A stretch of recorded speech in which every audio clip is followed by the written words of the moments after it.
Good evening मेरे प्यारे brothers and all my friends and colleagues. आज हम बहुत ही एक कॉमन प्रॉब्लम है जो कि जानलेवा है हमारे सोसाइटी में, हमारे देश में, वो है डायबिटीज, जिसको आम भाषा में शुगर बोलते हैं, और ब्लड प्रेशर है।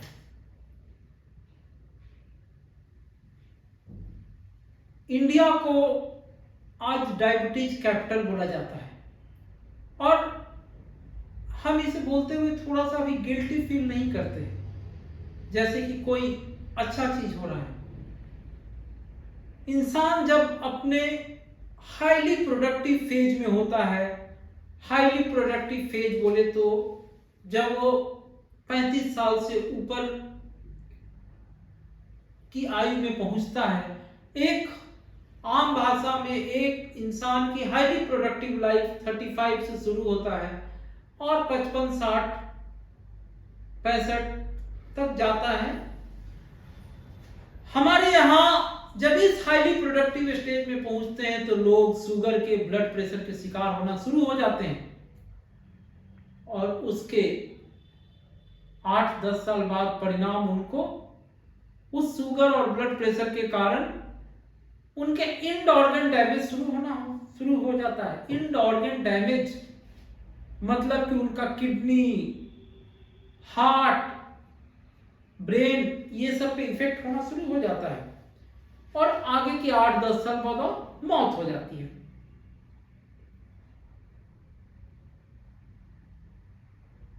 ऐसा क्या है कि आज के डेट में शुगर, ब्लड प्रेशर इतना ज्यादा कॉमन हो गया है और किसी का शुगर सुनते हैं तो हम रिएक्ट नहीं करते हैं, लगता है अच्छा ठीक है, उसको भी तो है, उसको भी तो है, उसको भी तो है। लेकिन जिसका शुगर या ब्लड प्रेशर का डायग्नोसिस होता है तो आप मान लीजिए कि 25 से 30 साल की बाद उसकी लाइफ सीमित हो जाती है ऑन एन एवरेज। तो ये डिस्कशन, मैं एक कैंसर रोग विशेषज्ञ हूं, लेकिन साथ ही साथ हॉलिस्टिक हीलिंग जो हमारा वैदिक वेज ऑफ लिविंग है, इसमें मेरा काफी इंटरेस्ट रहा है, काफी मैंने रिसर्च किया है पिछले 15-20 साल में और आज मैं अपना एक्सपीरियंस शेयर करूंगा और उन एक्सपीरियंस को तथ्यों के आधार पे, फैक्ट्स के आधार पे शेयर करूंगा जो कि आज वेस्टर्न अमेरिका, यूरोप के बड़े बड़े यूनिवर्सिटीज में प्रूफ हो गए हैं पिछले 6, 8, 10 साल में। तो जैसा मैंने टॉपिक रखा था कि डायबिटीज और ब्लड प्रेशर का क्योर या कंट्रोल बिना दवाइयों का, क्या यह संभव है? कंट्रोल मैक्सिमम परसेंटेज केसेस में संभव है, क्योर भी एक अच्छे परसेंटेज में हो सकता है, जहां कि हम इसे होते ही मान लेते हैं कि ये एक लाइलाज बीमारी है, अब इसके साथ जीना है। ऐसा नहीं है। शुगर के साथ, ब्लड प्रेशर के साथ ही अब आपको जीना है, ऐसा नहीं है। इस नाइटमेयर से आपको जागना होगा। आप शुगर और ब्लड प्रेशर से हमेशा के लिए मुक्ति पा सकते हैं और जिन लोगों की मुक्ति नहीं होगी उनको कंट्रोल कर सकते हैं। हाँ, लेकिन वो लोग जिनको इंड ऑर्गन डैमेज हो गया है, जिनका किडनी डैमेज हो गया है, हार्ट डैमेज हो गया है और भी शरीर के दूसरे ऑर्गन्स में डैमेज हो गया है, वो ठीक नहीं होगा।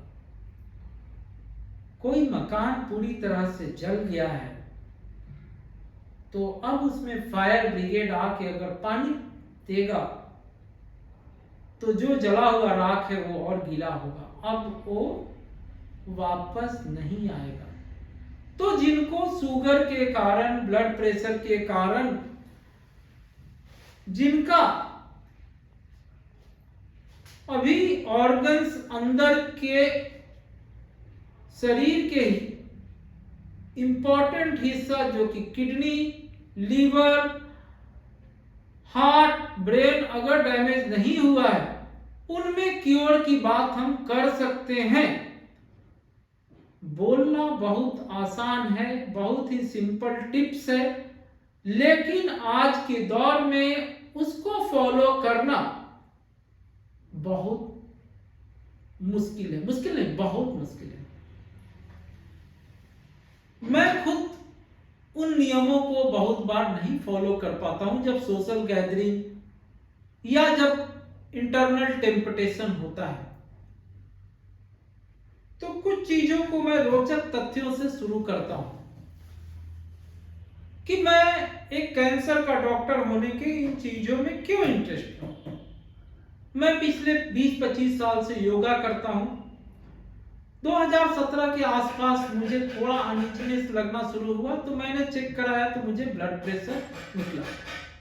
बाकी सारे टेस्ट कराए, सब ठीक थे। दवाइयां खाना शुरू किया, ब्लड प्रेशर कंट्रोल हो गया। कभी कभी वो आउट ऑफ कंट्रोल रहता था। ग्रेजुअली लगा कि लाइफ अब इसी तरह चलेगा। फिर लगा नहीं, इट्स इनफ। फिर मैं काफी इन हॉलिस्टिक हीलिंग और different alternative ways of feelings को मैं पढ़ता था। Then I came across few literature, few scientist का वर्क को पढ़ा। और कैंसर में भी नोबेल प्राइज जो 2016 में मिला था वो ऑटोफेगी पे मिला था, जापानीज साइंटिस्ट ओशिनोरी को। ये नोबेल प्राइज उनको ऑटोफेगी पे मिला था। ऑटोफेगी मींस, ऑटो मींस खुद, फेगी मींस खाना होता है। खुद को खाना, ये क्या होता है भाई? आज के डेट में हम सवेरे उठते हैं तो चाय, फिर नाश्ता, फिर ड्यूटी जाने से पहले चाय, ऑफिस में चाय, फिर कुछ बिस्किट, फिर दोपहर का खाना, फिर शाम का चाय, फिर स्नैक्स, चाय, रात का खाना, रात को भी कुछ कुछ लोग चाय। ऐसे करके 12 से 15 बार हम खाते हैं। काम क्या करते हैं? तो हम कुर्सी पे बैठ के काम करते हैं। अब ऐसी स्थिति में जब हम काम करते हैं तो एनर्जी का एक्सपेंडिचर नहीं होता है। शरीर खाया जाता है, खाया जाता है, खाया जाता है। 10 साल, 15 साल, 20 साल, 25 साल होता है तो ये जो एक्स्ट्रा हम खाना खा रहे हैं, जो डाइजेस्ट, जो एनर्जी चाहिए उससे ज्यादा वो सेल्स के अंदर एक्यूमुलेट होने लगते हैं। पहले के जमाना में ऐसा नहीं होता था और इसके कारण बहुत सारी बीमारियां होती हैं। पहले के जमाना में आप किसी भी रिलीजन में लो, हिंदू, ईसाई, मुस्लिम भाई लोग फास्टिंग करते हैं। सभी रिलीजन्स में फास्टिंग को तवज्जो दिया गया है। लेकिन आज के डेट में कोई फास्टिंग करता था 3-4 साल पहले तो लोग उससे हंसते थे। इस साइंटिस्ट ने एक एक कड़ी को जोड़ दिया कि फास्टिंग करने से कैसे कैंसर नहीं होता है या कैंसर का इंसिडेंस होने का खतरा कम जाएगा। जब हम फास्टिंग के फेज में जाते हैं तो ब्रेन को, किडनी को, लीवर को, भाई या इनको तो एनर्जी चाहिए। तो ये एनर्जी कहां से लेते हैं? हमारे शरीर के अंदर जितना जो हम खाए जाते हैं तो जो एक्स्ट्रा कोशिका डैमेज पार्टिकल्स एक्यूमुलेट होते जाता है। ये एक रूम है, डेली हम बाहर से शॉपिंग करके लाके इधर कभी कुछ फेंक देंगे, कभी उधर कुछ फेंक देंगे, कभी उधर रखेंगे। क्या होगा? 6 महीना में ये रूम भर जाएगा, किसी के बैठने का जगह नहीं रहेगा। तो जब हम फास्टिंग करते हैं तो शरीर उन्हीं फालतू चीजों को खोजता है जो डैमेज हो चुके होते हैं, जो डैमेज्ड ऑर्गेनेली उनको बोलते हैं साइंटिफिकली। सेल्स के अंदर छोटे छोटे जो पार्ट्स होते हैं उनको ऑर्गेनेली बोलते हैं। उनमें से जिनका कल्प ऊर्जा ठीक से काम नहीं करता, डैमेज्ड ऑर्गेनेली रहते थे, ये शरीर सुपर कंप्यूटर है। उनको ढूंढता है, उनको बोलता है कि तुम चलो, अब तुमको हम जलाएंगे, डाइजेस्ट करेंगे और तुमसे एनर्जी बनाएंगे। तो शरीर ने इन सारे डैमेज्ड ऑर्गेनेली को बर्न किया और एनर्जी रिलीज किया, तो उससे शरीर जिंदा है। जब वो फास्टिंग के फेज में 2 दिन, 3 दिन, 4 दिन, 5 दिन के फास्टिंग के फेज में, तो उससे एनर्जी लेता है शरीर। अब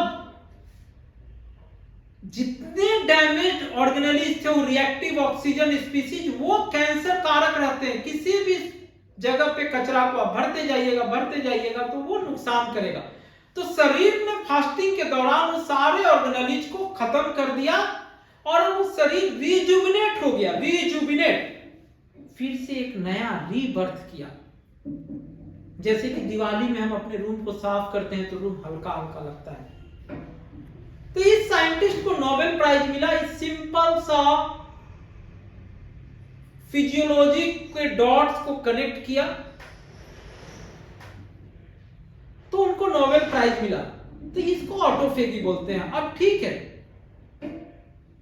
तो उसको मैंने और डीप में पढ़ा तो हुआ कि इससे ब्लड प्रेशर भी क्योर होगा, कंट्रोल होगा, शुगर भी क्योर होगा, कंट्रोल हो सकता है अगर क्योर नहीं हुआ तो। वो कैसे? अब मैं कुछ क्वेश्चंस के आधार पे आगे बढ़ूंगा।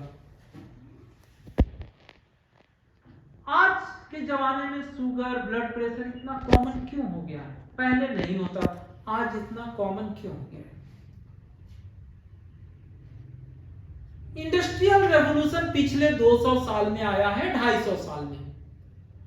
उसके पहले लोग खेती और उसी से चलते थे।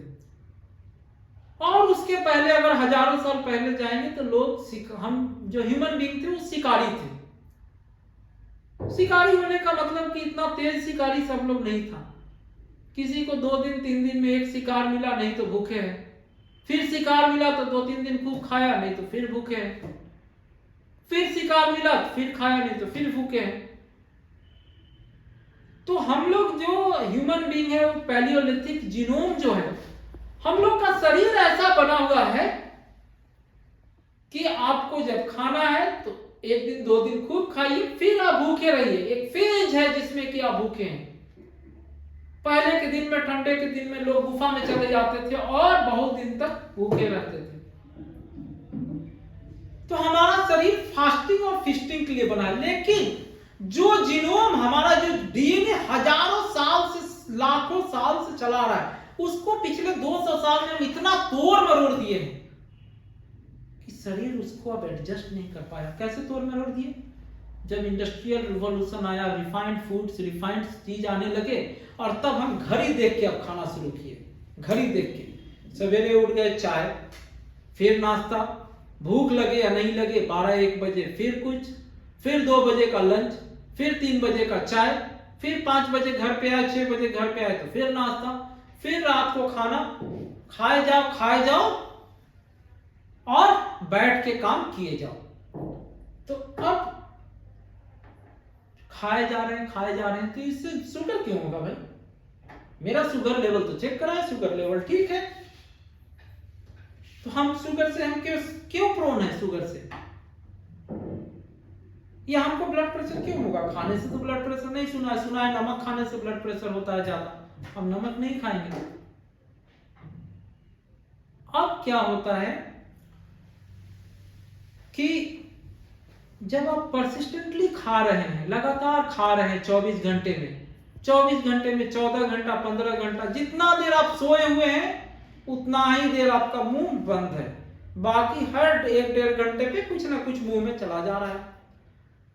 जब हम खाना इधर से पेट में आता है तो सेंस ऑर्गन्स अंदर में सेंस करता है और पैंक्रियास से इंसुलिन निकलता है, उसको पचाने के लिए जाता है, उसको पचाता है और उससे एनर्जी निकलता है कुछ को, और फिर बाकी जो बचता है तो उसको स्टोर करते हैं फैट के रूप में। ठीक है। अब जब हम दिन भर में लगातार खाते रहते हैं, कुछ ना कुछ खाते रहते हैं, तो पैंक्रियाज बेचारा हमेशा इंसुलिन निकालते रहता है। तो शरीर अब इंसुलिन से, जो अगली बार फिर खाना आता है कुछ सालों के बाद लगातार, तो वो बोलता है कि अब मैं नहीं जाऊंगा, अब हमसे नहीं होगा। मतलब वो इनसेंसिटिव हो जाता है। डॉक्टर्स को बोलते हुए सुनिएगा कि now your body is insensitive to the insulin. Type 2 diabetes mellitus where the physiology is that the body is insensitive to insulin। शरीर का मैकेनिज्म ऐसा था कि आप अगर अभी खाए तो 8 घंटे 10 घंटे बाद फिर खाना आना है, तो उस इंसुलिन लेवल को बेचारा, जब खाना आया तो इंसुलिन लेवल ऊपर गया, फिर उस इंसुलिन लेवल को नीचे आना था। लेकिन आज के दौर में पिछले 50-60 साल में वो बेचारा इंसुलिन का लेवल कभी नीचे आया ही नहीं। वो एक बार जो सवेरे उठने के बाद ऊपर गया, उस इंसान में लगातार ऐसे ऊपर रहा। तो अब उसका शरीर का इंसुलिन इनसेंसिटिव हो गया है। अब उसको मतलब नहीं है तुम खाना खाओ या नहीं खाओ, वो पचाने नहीं जा रहा है। तो ऐसा क्यों हुआ? एक सेल के ऊपर इंसुलिन के रिसेप्टर होते हैं, और जब फूड मटेरियल आता है, जब बॉडी में ग्लूकोज जाता है, तो वो इंसुलिन रिसेप्टर पे इंसुलिन अटैच करता है और नीचे उस ग्लूकोज को डाइजेस्ट करता है। अब ये रिसेप्टर जो है फिक्स्ड है, ये रिसेप्टर सारा सैचुरेटेड हो जाता है। एक सेल के ऊपर अगर 20 रिसेप्टर है, 20 सैचुरेटेड है, आपका 12-1 बजते बजते सैचुरेट हो गया, इतना खाना आपने खा लिया है, सेल के अंदर भी डाइजेस्ट करने के लिए उससे ज्यादा नहीं है। तो वो ग्लूकोज बेचारा अब जाके शुगर जाके अब फैटी एसिड बनेगा, फैट बनेगा आपके अंदर, और आप मोटा होते जाइएगा। कैसा मोटा? सेव देखें, सेव को जब आप आधा काट दीजिएगा तो पीछे से देखिएगा तो फीट फाट, और आगे से तोन निकला होगा, पेट निकला होगा। पीछे से किसी को दूर से देखो तो लगेगा कि फिट फाट स्मार्ट है, और आगे से देखो तो टमी निकला हुआ है। तो वो वहीं से आता है जो लगातार हम खाते हैं। तो इस इंसुलिन को बेचारे को कभी रेस्ट मिला ही नहीं नीचे आने के लिए। जैसे ही वो इंसान, आज के डेट का इंसान जागता है, उसके मुंह में कुछ ना कुछ जाना शुरू होता है, और शरीर इंसुलिन से ग्रेजुअली कुछ एक साल के बाद रेसिस्टेंट हो जाता है।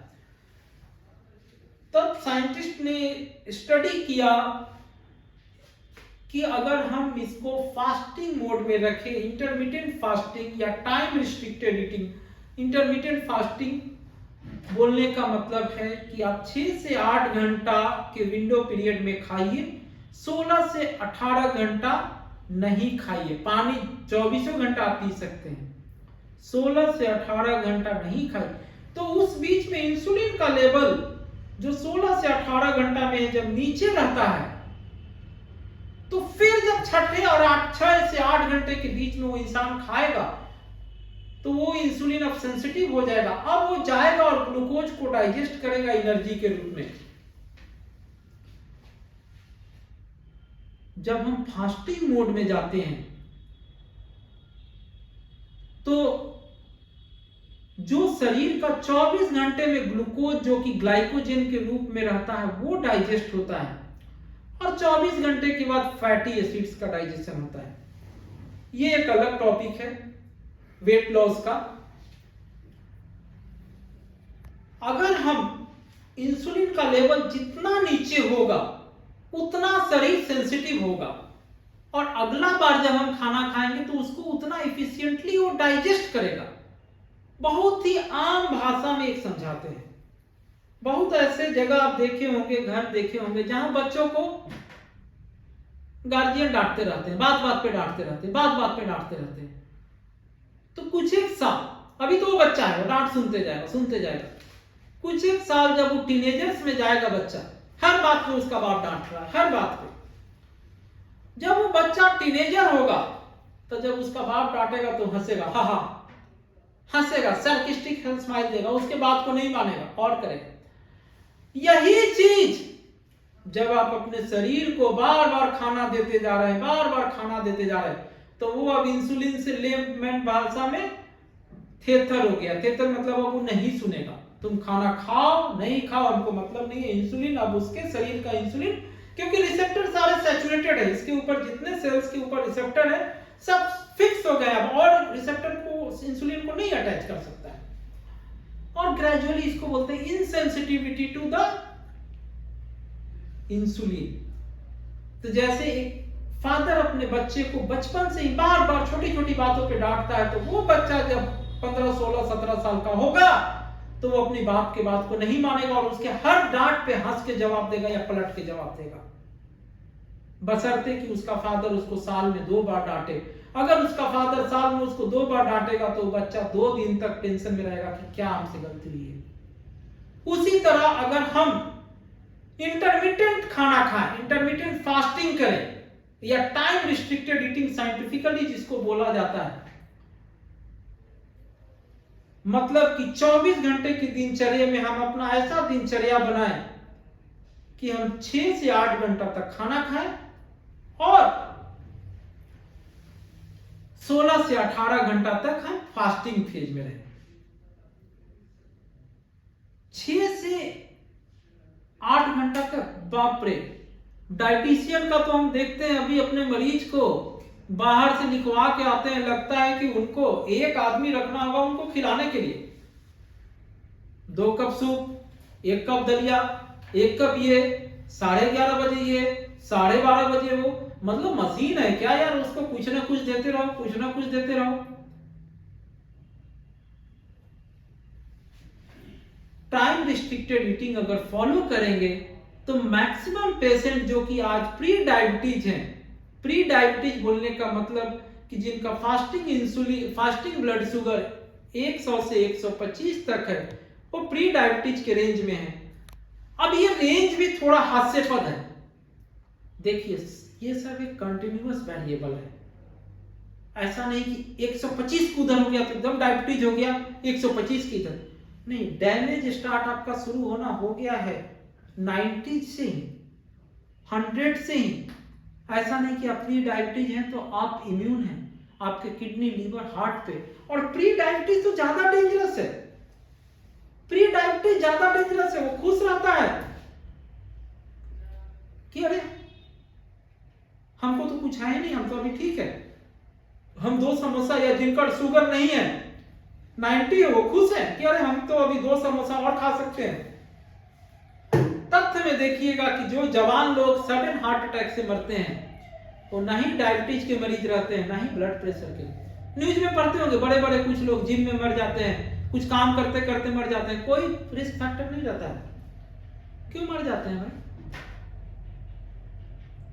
High insulin level.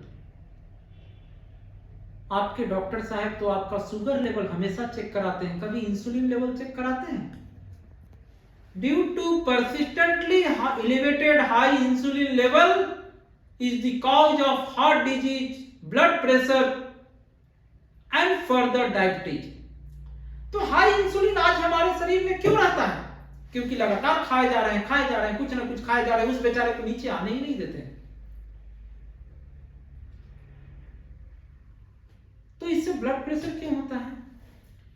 Insulin hormone का साइड इफेक्ट होता है वैसो कॉन्स्ट्रिक्शन करना। वो हमारे जो ब्लड के वेसल्स है उसको कॉन्स्ट्रिक्ट करता है, उनको फैलने नहीं देता है, उनका लचीलापन को कम करता है। तो इससे ब्लड का प्रेशर बढ़ता है। अभी हम खाना खाए, मेरा इंसुलिन का लेवल बढ़ा, उस बेचारे ने इंसुलिन के लेवल ने बढ़ा के मेरा शुगर को तो नीचे ले आया। अभी 15 साल बाद डायबिटीज होगा इस इंसान को, इस इंसान को 15 साल बाद डायबिटीज होगा, उसका इंसुलिन लेवल बढ़ के उसके शुगर को तो नीचे ले आया।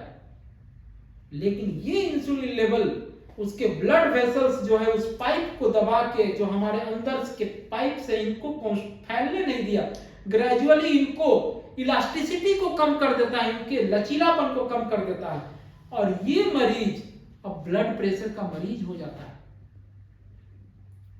तो हाई इंसुलिन से, तो जब हम फास्टिंग में जाएंगे, जब टाइम रिस्ट्रिक्टेड ईटिंग करेंगे, जब इंटरमिटेंट फास्टिंग करेंगे, तो इंसुलिन का लेवल नीचे आएगा और ये जो हमारे छोटे छोटे ब्लड वेसल्स हैं इनमें लचीलापन आएगा, ये और फैल सकते हैं। जब ब्लड इससे गुजरेगा तो ये और फैल सकता है और बीपी नीचे जाएगा। और इसी फास्टिंग को मैं पिछले 1 साल से फॉलो करके आज टचवुड मैं 4 साल से ब्लड प्रेशर की मेडिसिन खा रहा था, आज मैं out of blood pressure medicine हूं। मैं एक ऐसा दौर था जब मैं अपने पर्स में ब्लड प्रेशर का मेडिसिन रखता था कि गलती से कभी घर पे छूट गया तो मैं आके ऑफिस में खा लूं। और टचवुड आज 6 महीने की जो मैंने डिफरेंट मोड्स ऑफ फास्टिंग किया, एक फेज ऐसा फास्टिंग था जब मैं 5 डेज विदाउट कोई फूड था, ओनली ऑन वाटर। और जब से मैं होश संभाला, मेरा एब्डोमिनल ओबेसिटी, मैं रनिंग हमेशा करता था, लेकिन मैं सोच लिया था कि अब मेरा टमी कभी अंदर नहीं होगा। ये फास्टिंग करने से एब्डोमिनल ओबेसिटी मेरा 0 हो चुका है, और आज मेरा एनर्जी लेवल पहले से काफी ज्यादा है। आज मैं दिन में एक बार खाता हूं, होल डे में एक बार खाता हूं। सोशल गैदरिंग्स में कभी कभी चाय पीता हूं, बट कोशिश करता हूं कि दिन में एक बार खाने का 16 से 14 घंटे काम करता हूं पर डे। मेरा एनर्जी लेवल आज भी ज्यादा है, पहले से बहुत ज्यादा है। लोगों को लगता होगा, या घर पे भी मेरे लोग टेंशन में थे कि एक बार खाना खाने से कैसे होगा, लेकिन ये बॉडी का फिजियोलॉजी है टू फास्ट एंड फीस्ट।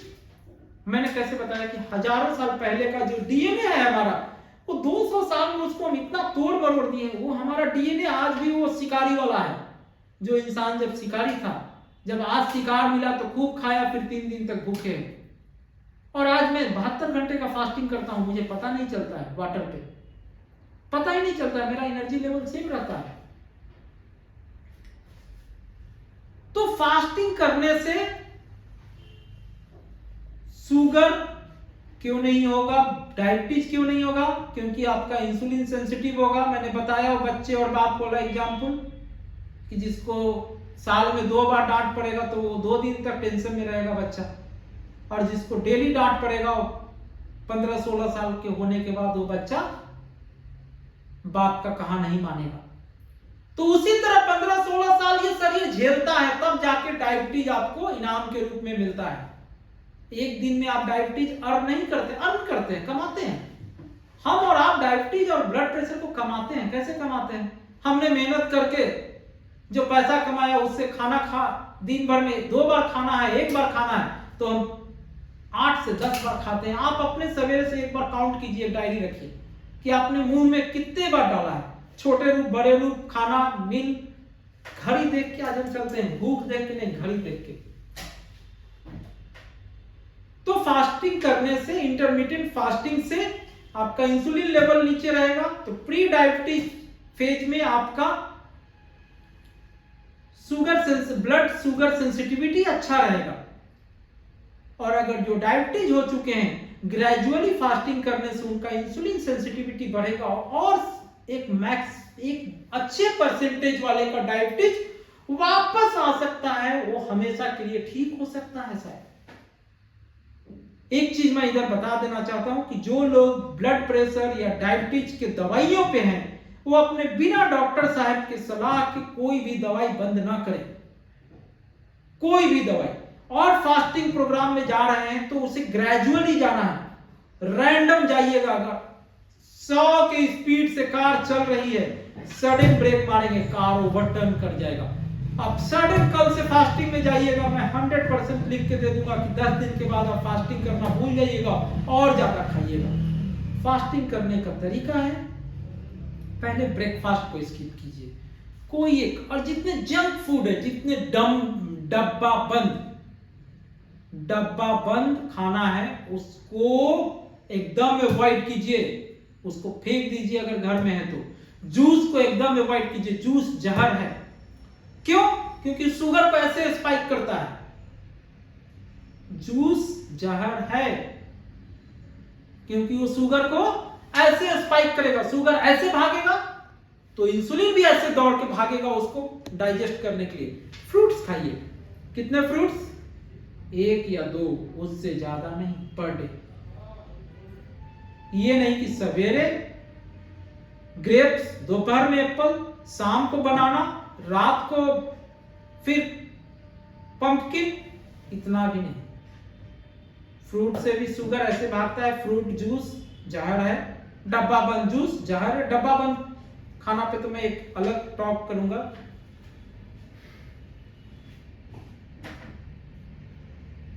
तो टाइम रिस्ट्रिक्टेड ईटिंग करने से आपका इंसुलिन लेवल नीचे रहेगा।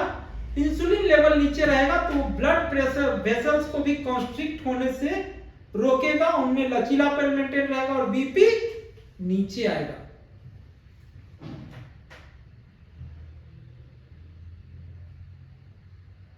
बहुत सालों से मैं सुन रहा था कैलोरी रिस्ट्रिक्शन, मैं एमबीबीएस कर लिया, एमडी कर लिया, डीएम कर लिया, कैलोरी काउंटिंग तो हम सीखे ही नहीं, आज तक नहीं सीखे।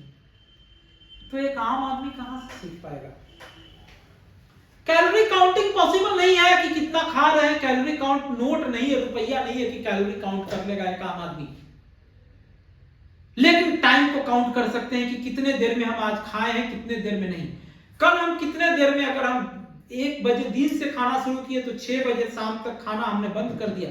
ये काउंट हर इंसान कर सकता है। जैसा कि मैं बता रहा हूं कि टाइम रिस्ट्रिक्टेड ईटिंग मतलब 6 से 8 घंटा, 24 घंटे में 6 से 8 घंटा खाना है। आप अपने ब्रेकफास्ट को छोड़ दीजिए और लंच को अगर 2 बजे लेके चले जाइए और इवनिंग का डिनर 8 बजे कर लीजिए, रात का डिनर, तो 2 से 8 6 घंटा होगा। इस 6 घंटे में जितना खाना है खाइए। 2 बजे लंच कीजिए, 8 बजे डिनर कीजिए, बीच में जितना खाना है, चाय पीना है, जो करना है कीजिए, लेकिन 18 घंटा आप पानी के अलावा मुंह में कुछ नहीं लीजिएगा। चाय कॉफी लेना है तो ब्लैक टी एंड कॉफी हो नहीं पाता है। हमसे भी बहुत बार सोशल गैदरिंग या घर पे भी बैठते हैं तो मिल्क वाला टी, शुगर वाला टी ले लेते हैं। कोशिश करना है ब्लैक टी हो, ब्लैक टी, ब्लैक कॉफी हो। 16 से 18 घंटा आपको फास्टिंग के फेज में रहना है। कैलोरी काउंटिंग महाराज एमबीबीएस, एमडी, डीएम मैं हो के आज तक नहीं कर पाया, न सीखा हूं, न सीखने का शौक है। लेकिन टाइम काउंटिंग हर एक इंसान, पढ़ा लिखा, ज्यादा पढ़ा लिखा, कम पढ़ा लिखा, अनपढ़, वो काउंट कर सकता है कि कल हम कितना घंटा के अंदर में खाए थे और कितना घंटा मेरा फास्टिंग था, उपवास कितना घंटा था। अरे हमारे पूर्वज ऐसे ही नहीं करते हैं। जो वैदिक कल्चर या बाकी रिलीजन्स में फास्टिंग को तवज्जो दिया गया, अब वेस्टर्न जो अंग्रेज लोग फास्टिंग पूरा पॉपुलर हो रहा है तो हम लोग भी फॉलो करेंगे। और जिस डायबिटीज और ब्लड प्रेशर को हम अर्न किए थे, हाँ ब्लड प्रेशर में एक चीज बोलना भूल गए, जब हम एमबीबीएस में पढ़ते थे तो उसको एसेंशियल हाइपरटेंशन बोलते थे। एसेंशियल मतलब एसेंशियल है कोई चीज, उस हाइपरटेंशन के साथ रहना है। जब कोई चीज पता नहीं चलता था तो उसको एसेंशियल बोलते थे। तो मेडिकल लिटरेचर में इसका कॉज नहीं पता था कि भाई इस आदमी को हाइपरटेंशन क्यों हो गया, ब्लड प्रेशर, इसीलिए उसको एसेंशियल बोल दिए। और उसने खाना खा खा के अपने इंसुलिन लेवल को इतना आगे रखा था, इतना हाई रखा था, उसने स्ट्रेस करके, उसने रेस्ट नहीं करके अपने इंसुलिन लेवल को इतना हाई रखा था, स्ट्रेस हार्मोन को, कि उसको क्रॉनिकली ब्लड प्रेशर हो गया। तो स्लोली स्लोली जब हम फास्टिंग करते हैं तो 1 महीना, कुछ दिन में ही ये रिजल्ट दिखना शुरू कर जाता है। और ग्रेजुअली आपका इंसुलिन लेवल जब नीचे आएगा तो कुछ दिन में इस नस में ही लचीलापन आएगा और फैलने लगेगा और आपका बीपी नीचे आएगा, इंसुलिन का सेंसिटिविटी बढ़ेगा। अब वो रिसेप्टर पे इंसुलिन नहीं है क्योंकि शरीर में शुगर आप दे नहीं रहे थे, तो बेचारा फैट से जिंदा था। फैट से एक इंसान 40 से 45 दिन तक केवल पानी पे रह सकता है अगर उसके इंड ऑर्गन्स नॉर्मल है, अगर उसके शरीर के बाकी ऑर्गन्स ठीक हैं। मैं खुद आपको बता रहा हूं कि मैं 5 दिन वाटर ओनली फास्ट किया हूं, कोई रेस्ट नहीं, पूरा हॉस्पिटल में काम, और 5वें दिन तो मैं मैराथन दौड़ा था। मैं बोलना नहीं चाह रहा था क्योंकि ये एक आम आदमी करेगा तो उसका किडनी डैमेज हो सकता है। You have to keep yourself hydrated with 3 to 4-5 litres of water per day अगर आप उस मोड ऑफ फास्टिंग में हैं, क्योंकि आपका शरीर का सारा टॉक्सिन्स किडनी से ही बाहर जा रहा है। तो time restricted eating is the key to cure और control diabetes and blood pressure. जो लोग ड्रग्स पे हैं, ब्लड प्रेशर या डायबिटीज के या ब्लड प्रेशर के, वो अपने डॉक्टर साहब से बात करके ही कोई भी दवाई छोड़ेंगे। अगर फास्टिंग में आप जा रहे हैं और आपको जाना चाहिए तो अपना बीपी रेगुलरली दिन भर में 2 से 3 बार मेजर करें, ब्लड शुगर मेजर करें, फास्टिंग के वक्त इंसुलिन नहीं ले, अपने डॉक्टर साहब से अपना ड्रग्स को मॉडिफाई कर लें, ग्रेजुअली फास्टिंग में जाए। जितने जंक फूड, सुगरी फूड, जितने चीनी वाले चीज हैं पहले उनको आप बंद करें। ये नहीं कि एकाएक फास्टिंग, धीरे धीरे क्लीन करते हैं। अगर इस रूम को मेरे को क्लीन करने के लिए बोलेगा तो जो पहले बड़े बड़े सामान से उनको क्लीन करेंगे हम कचरा। तो आपके डाइट में जितने जंक फूड से 4-5 दिन में पहले उनको हटाइए, पहले उनसे डी एडिक्शन होइए। फिर आप ब्रेकफास्ट को छोड़े, ब्रेकफास्ट को आप छोड़े, एक मील छोड़ना है, इधर ब्रेकफास्ट और डिनर। तो जनरली हम लोग इतने एक्टिव हैं, सवेरे घर से जल्दी निकलते हैं, तो रात को सोशल गैदरिंग के लिए डिनर होना चाहिए। और डिनर कभी भी 8 से 9 बजे के बाद ना करें। इसका एक अलग मैं आपको टॉक दूंगा, उसका रीजन है। जैन लोग जो 6 बजे 7 बजे खा लेते हैं, एक तो उनका रीजन है, कुछ और भी रीजन है। पहले लोग रात होने से पहले, सूरज ढलने के बाद खा लेते थे।